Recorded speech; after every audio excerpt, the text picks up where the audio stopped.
My great-great-great-great-great-grandparents, Adam and Eve. I haven't seen them for years. And I was born in Corpus Christi, Texas. And you know why I was born there? Because I wanted to be with my mother. So, anyway, I was born December 16th, 1931. So this December I'll be 82. And when I was about 5 years old, we moved to San Fernando, and I attended kindergarten at San Fernando. I remember a little bit about kindergarten. I can still remember some things we did. They had a make-believe grocery store, and we played like you're buying stuff and someone was a cashier. I can still remember that, not too much. I remember walking home, there were some older boys, they used to scare me all the time. Was this at Morningside? Morningside what? Elementary school? No, I don't know the name, I don't really know the name of it, but it was kindergarten in San Fernando Valley. Was it on McLean? I don't know, I have no idea. That was only 5 or so. Do you know what side of town it was on? No. No. I don't know anything about it. You know nothing, huh? They don't know nothing.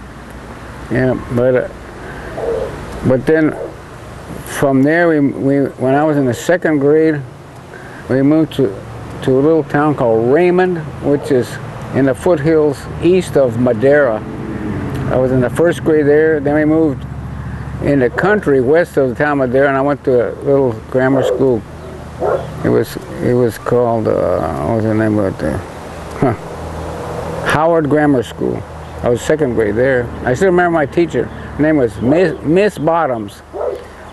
And we used to do music all the time. And when I was in 2nd grade, I pretty knew how to read music with all them bars and dots and everything. And she used to go like, we'd sing some songs, and she'd have one of the metronomes going like this, and all of us kids would go tap, tap, tap, tap, ready, sing, and we'd all start singing together, you know. So that was 2nd grade. Then we moved to, my dad rented an old rock house about 2 miles north of the town of Lindsay, California. And we went to the Rocky Hill Grammar School. And that's where we lived when the Japanese bombed Pearl Harbor in 1941. I was in the 3rd grade. And there was 3 Japanese brothers that went to the school. The 2 older ones were older than I was, and the younger brother was in the 1st grade. And those 2 guys, the older ones, used to take me down and put the little guy on top of me and hold me down, and since he was, I would finally struggle and get out, and then they'd put me down and put him on top again. It made me so mad. And then all of a sudden they were gone. And I remember my dad and I going into the town of Lindsay and get a haircut. And I still have the image at the train station in Lindsay. There was hundreds of Japanese people with suitcases at the train station. At the time I didn't really understand it, but I still have that image in my brain of seeing all those people at the train station. And then from there, my dad at that time was working for the WPA at the Visalia Airport, and then he got a job at Sunnyside Grammar School, which is about 1.5 miles west of the little town of Strathmore, California. It's between between Porterville and Lindsay.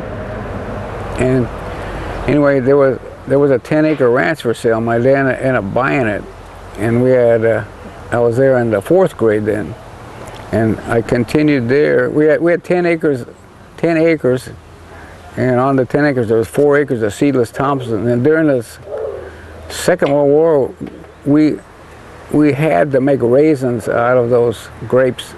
There was 3 grapes that required to make raisins, because raisin was when they were raisins, they would store a long time with all the sugar in them. Without any preservatives, they would last a long time. So they were shipping those overseas. And there was currants. Currants are the little tiny. I know what they are. Little tiny grapes you find in cookies sometimes. There's seedless Thompsons and muscats. And muscats have seeds in them, but they're high sugar and they make good raisins. Anyway, we had to make raisins, and during the war, my dad got a lot of money for those. It was a raisin broker used to come out every day trying to get my dad to sign up for a price. He said, "No, I'm going to hold out for $300," and finally it hit 300. He signed, and that's the most money my dad ever made off of those grapes. As soon as the war was over, the price dropped to $50 a ton, and my dad, it wasn't even worth the labor. It cost you more in labor to make raisins than you could get for $50 a ton. So my dad just let them die on the vine. But anyway, I graduated from 8th grade at Sunnyside Grammar School in 1946, which is about a year after the war was over in 45. And I went to high school at Strathmore Union High School.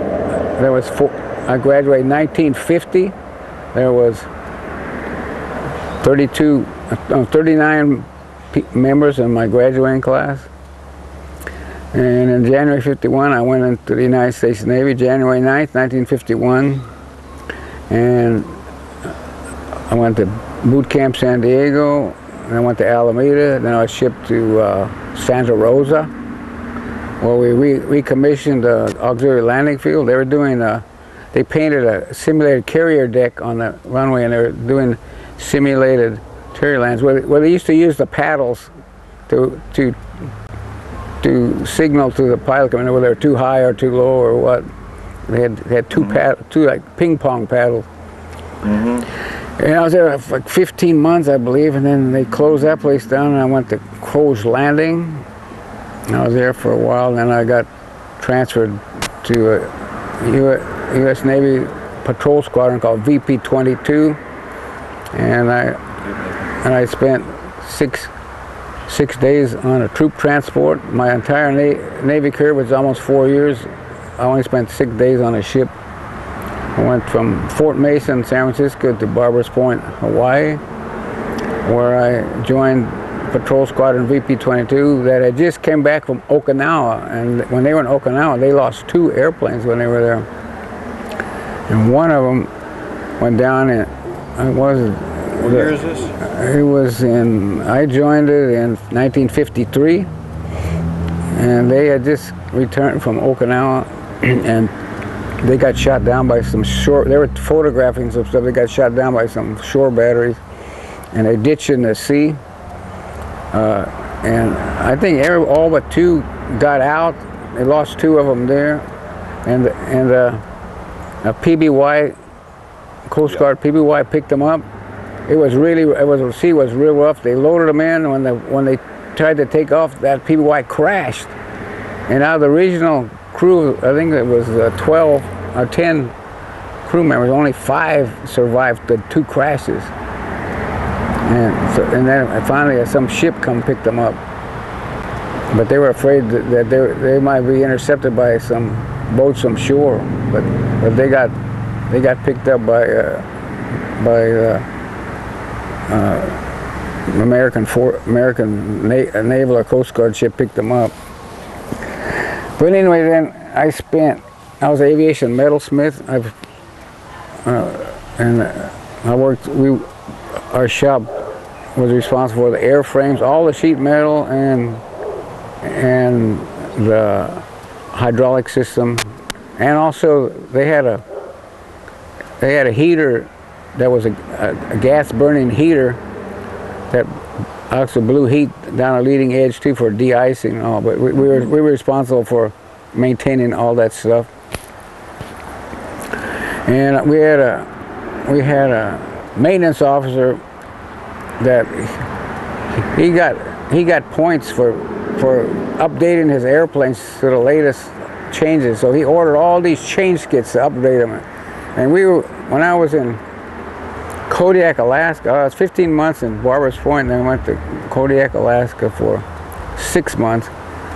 We had 3 shifts working around the clock to put all these changes in that he ordered, so he'd make him look good.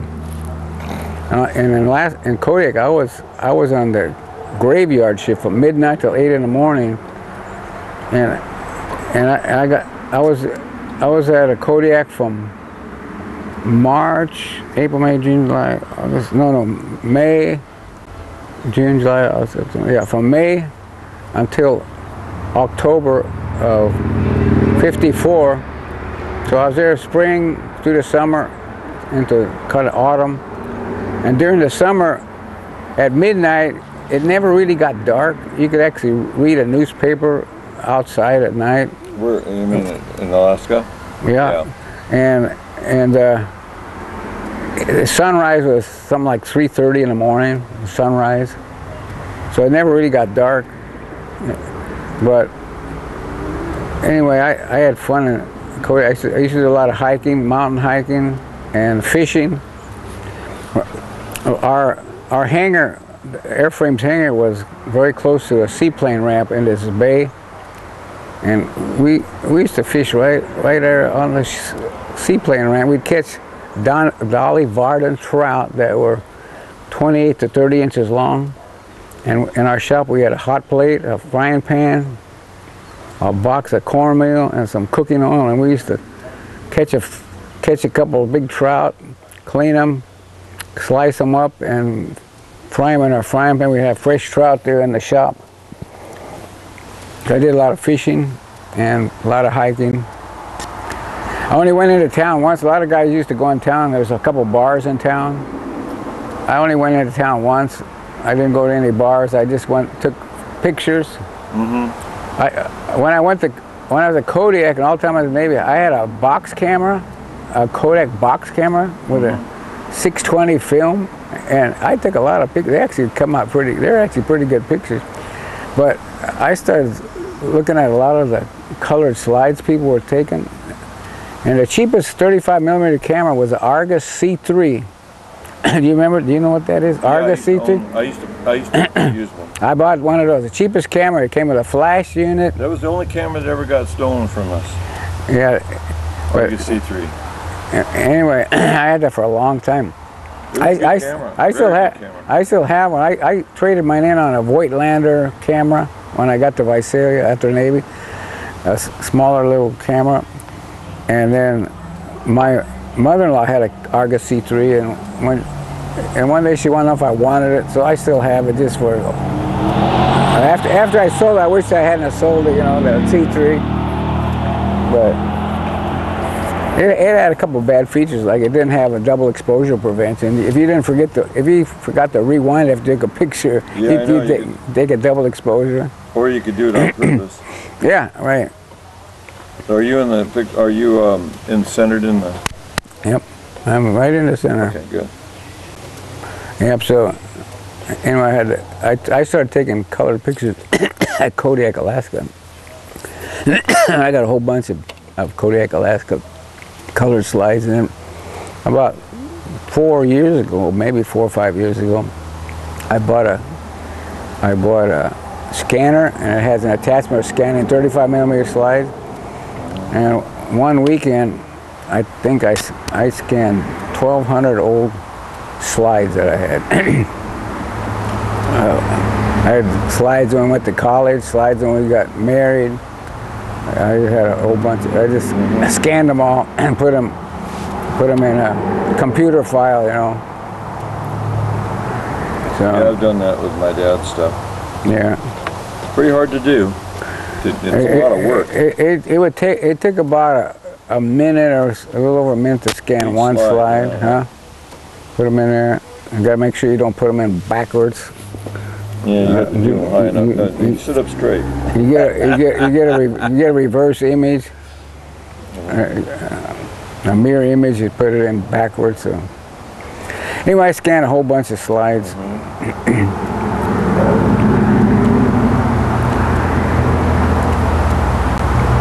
Also, when I was going to college, right after our first born was in May of '59. My old daughter. I was still going to college. Had a year to go yet, and I want to take movies. No, you don't have to hold your. I want to take movies. Just put your mouth together. Just a little. No, just act like yourself.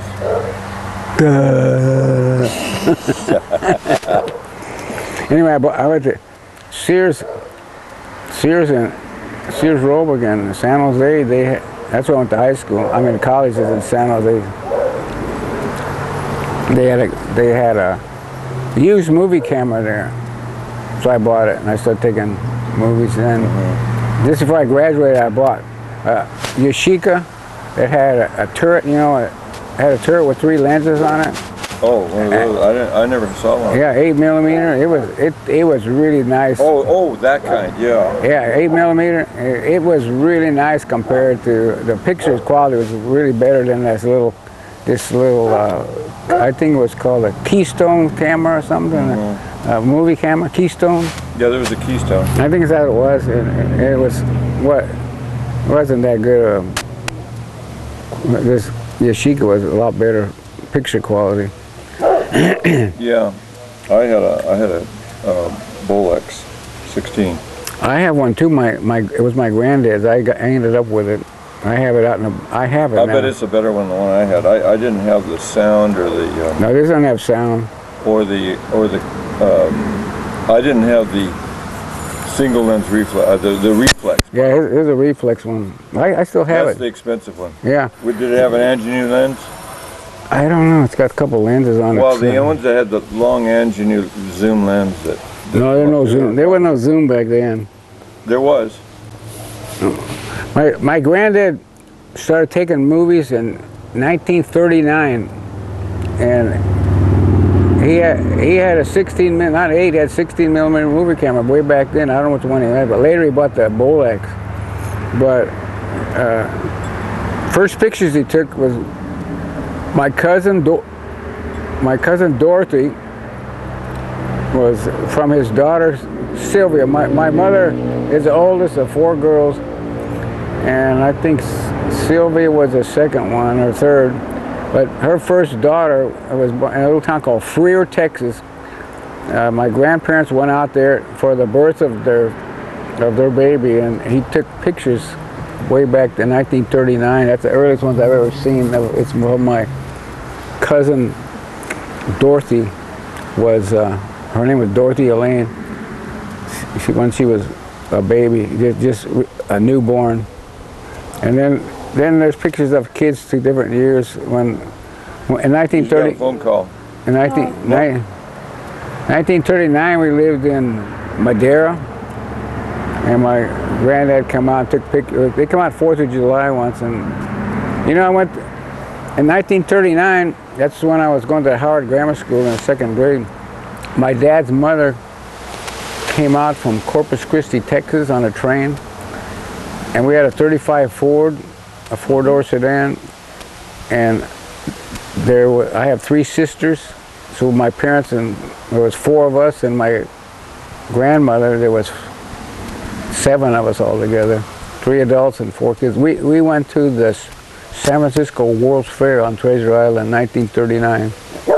And I still remember lots of that. I was only in 2nd grade, but I still remember a lot of it.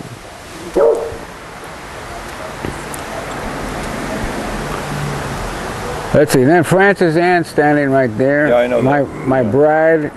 I met her when I got out of the Navy. I started probably in '55. She graduated Exeter, California, class of 1955. We both started at the College Sequoias in Visalia, and I met her at a Halloween dance. And I met a lot of girls that night. And what was she made up like? No, she wasn't in costume. Oh, she was scary enough. Yeah, right. I kept asking to take her costume off, but take off that mask. No, but anyway, I met several girls, and she said I kept calling her Gloria. When I see her, I call her Gloria. Mm-hmm. I get the names mixed up of all the college girls I was dancing with, you know. Mm-hmm. Can't keep them all straight unless you have name tags, you know. But she was only 17 when I met her. But her birthday is November 9th, and Halloween is October 31st, so I only knew her about a week and she turned 18. So that kept me out of jail.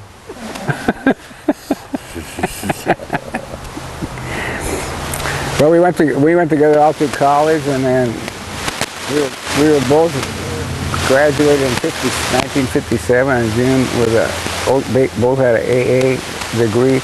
But she was taking business. She learned how to type and do shorthand, and I took pre-engineering.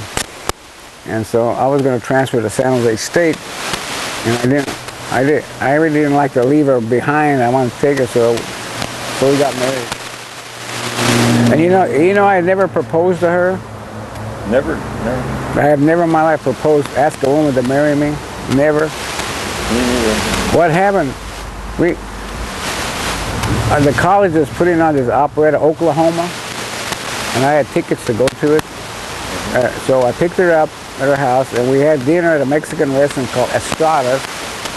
We had dinner there, and then I had a suit coat with a tie and all that stuff. When I was driving from dinner to the college to attend the Oklahoma operetta, I said, "Oh, get the tickets out of it's on my inside pocket." So she reaches in my pocket, and I had purchased an engagement ring, and I stuck it in there. And she pulled it out and assumed that we were engaged. That was for somebody else, huh? No, I didn't ask her to marry me. She just put it on and assumed we were engaged. She saved you the... Huh? I didn't have to get on my knees. I didn't have to get on my knees. Do that and be ridiculed. No. So anyway, then the wheels went into motion. They'll set the date. Her parents get a dress, get all the arrangements and all. And then we got married on August 17th, 1957. So this last August we've been married 56 years. Well, 50 sounds like a good time. No, you had a good time all these years. Yeah, you have a good sense. You know, it's really neat to see people that have had a long time together. And you know, a lot of my friends. I have some friends who have been married, never been divorced. People I met in college and I work with. But we had 4 kids. We had a daughter, then we had twin girls, and then had a son. When our son, the twins are born a little premature. When my son was born, our oldest girl was 2.5 years old. We had 4 kids, the oldest is 2.5. And the twins were still in diapers when our son was born, so we had 3 kids in diapers all at one time.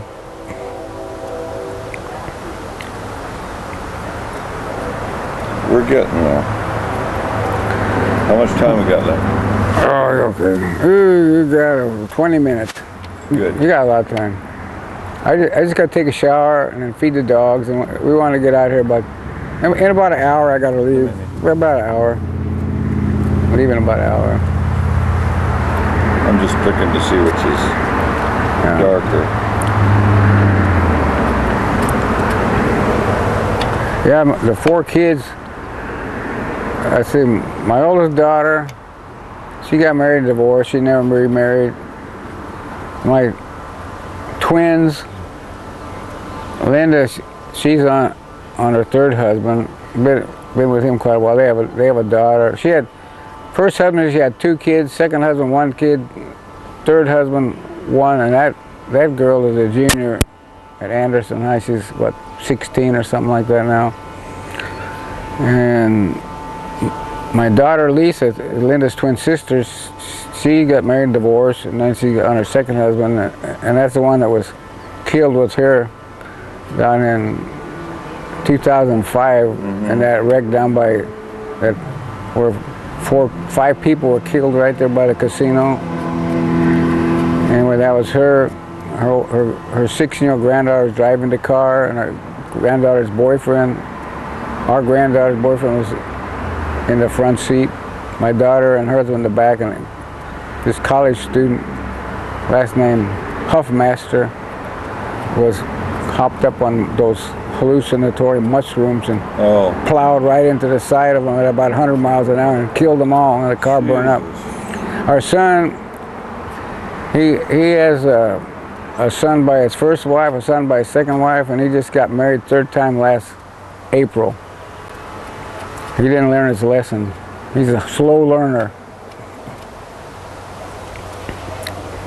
So what are you going to do? Well, it's just life. Yeah. He's an adult. He has to make his own decisions. But now he's married. He has someone to make decisions for him now, right? So it seems.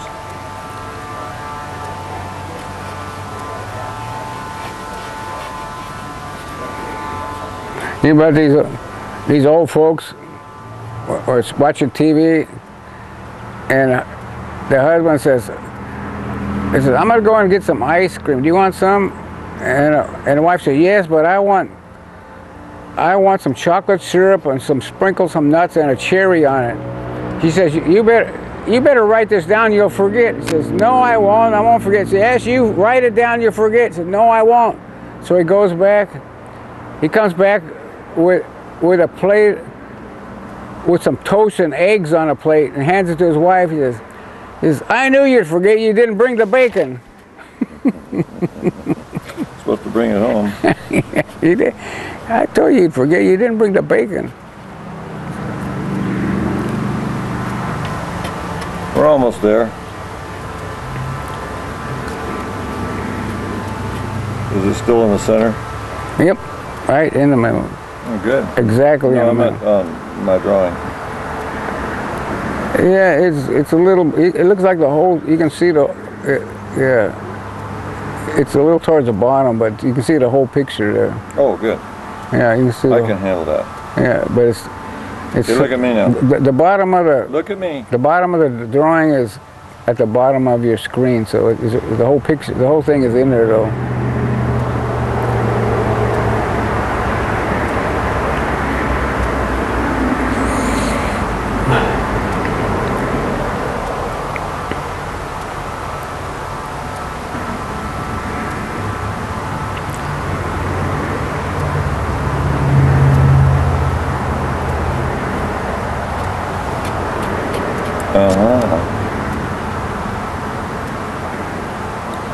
Here's the hard part. What is that? My glasses? No. The hair sticking Spelling. out. The hair sticking out of my The nose. spelling. Oh. State of Jefferson. Well, see, yours says patriot. That would be one more word.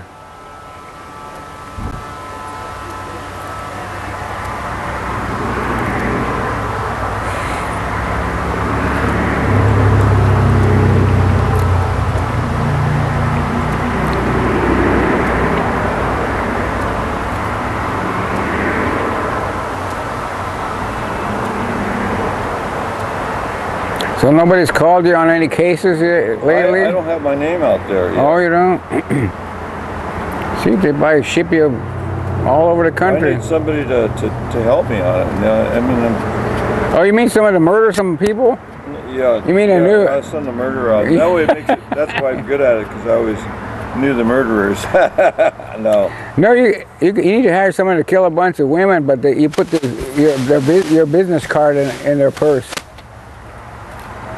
Every woman killed got your business card in there. Yeah.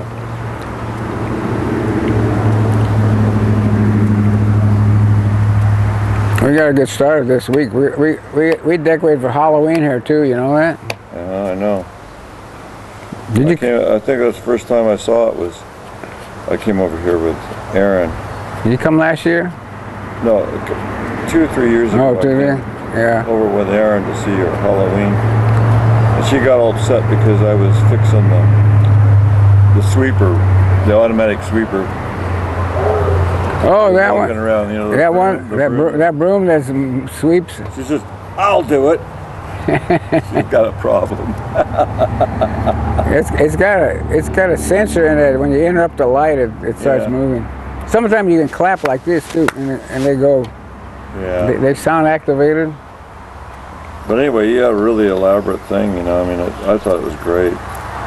We got some new stuff. About a month ago, my daughter came over. She said, "Dad, I bought something before I had to buy it." She was at Lowe's, and there's a big cat that's about 8 feet long, and the head's about 4 feet high, and the head moves back. It's an inflatable.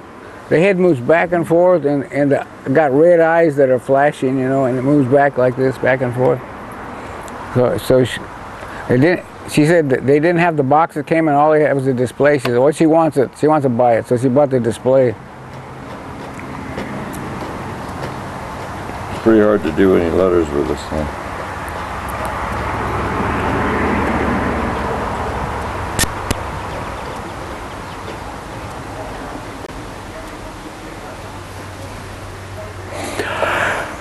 You assume that there's something up there. What's that?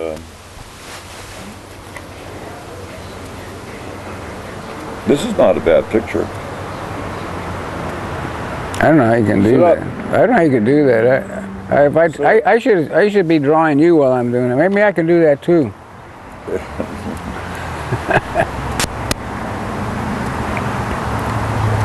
No, I just happen to have the gift, I guess. Yeah. You know, I've seen some artist pictures where it looks just like a photograph.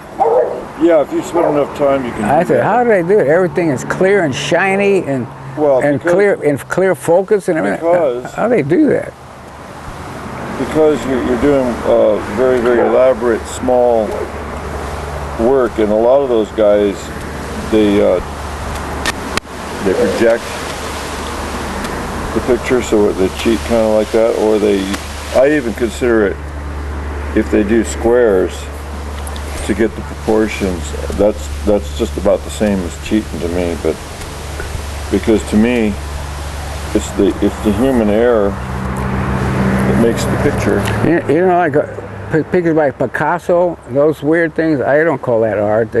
And people, they pay a lot of money for those. To me, that's just scribbling. I happen to agree with you, but what's really interesting about Picasso is that he actually could draw, could paint. But it makes these weird shapes that almost... But there was more money in the... an abstract? Abstract, because everybody wanted a piece of the news. Yeah. I don't know. And lately you have to throw shit at, you know, at the crucifix or something, you know, for some of these people. Yeah. But I don't understand the reason that... This is the serious. Some of those, you know, This is the serious, Dick Wilkinson. Most of the time when I get my pictures taken, I'm not smiling. I can't, sometimes they smile. A lot of people, they smile, they just like this, they go like this, you know.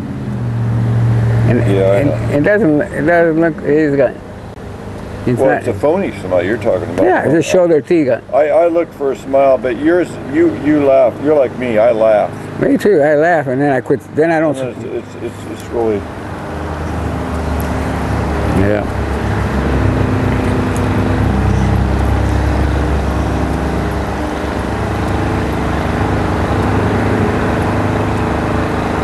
Almost done.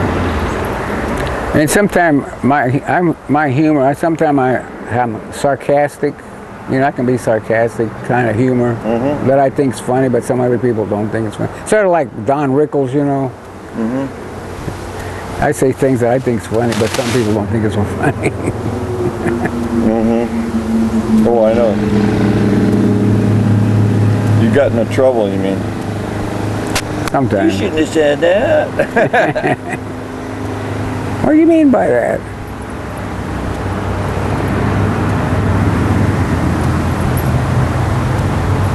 I know when I'm ahead, I'll tell you.